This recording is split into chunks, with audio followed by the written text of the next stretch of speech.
Now let's go from the field over to the pitch. The USC women's soccer team took down Eastern Washington in the first round of the NCAA Tournament with ease.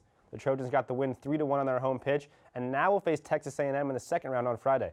Resident soccer expert Ben Albert is joining me to break down the bracket for the women of Troy and find out just how far they can go.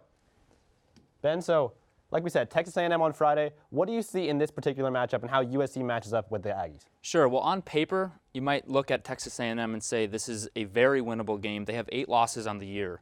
But if you dig a little deeper, you'll notice that the Aggies have lost 7 of their 8 games by just 1 goal. They've also played in front of very, very dense crowds, and they've had a lot of attendance at their home games and away games. And so they're battle-tested and they're ready for the kind of pressure that they're going to face coming to USC to play here at McAllister. I think it's a very winnable game, but it's going to be a tough one for USC. And if USC can get that win, they'll probably be moving on to play the 3 seed in their region, Florida State. And then after that, it could be a matchup against number 4 Auburn, number 1 ranked Florida. So how do you see, if USC can get past Texas A&M, how do you see the rest of the bracket working out for you? Sure, so let's look immediately at the potential next game. That'd be Utah versus Florida State. USC has already played Utah, and it was a double overtime tie in Utah. So that's going to be a tough matchup for sure. But I'm looking at Florida State as the likely next game for USC if they do win against Texas A&M. Florida State, much like USC, is a top 10 defense. They don't surrender very many goals, and I think that would be a very interesting defensive battle that you'd see between the Trojans and Florida State. That is a game that could go down to PKs, potentially. From there, you move on. USC has already played Auburn, and they actually won 2-0, so I would feel good about a matchup with Auburn in the Sweet 16.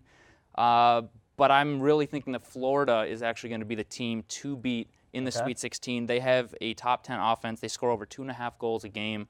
And it'd be a very, very fun matchup to see USC's top 10 defense versus Florida's top 10 offense go head-to-head. Yeah, I mean, you mentioned USC's defense as the reason why they're here. They're elite. That's where their pride and joy is on the defensive side of the ball. They love getting those shutouts, but what are some of the other strengths that USC has? Yeah, so you said it. First, you have to start with defense. You've got an elite goalie in Sammy Jo Prudhomme. She was top 5 this season in save percentage. And you've got Mandy Freeman, for instance, the Pac-12 Defensive Player of the Year. But on offense, they have a very balanced scoring attack. You've got 3 players, Katie Johnson, Morgan Andrews, and Alex Anthony, who have all contributed high goal-scoring totals this year. So as a defense, playing USC, you don't necessarily know who to key in on. You kind of have to take a much more balanced approach, and it opens opportunities for other players on the team.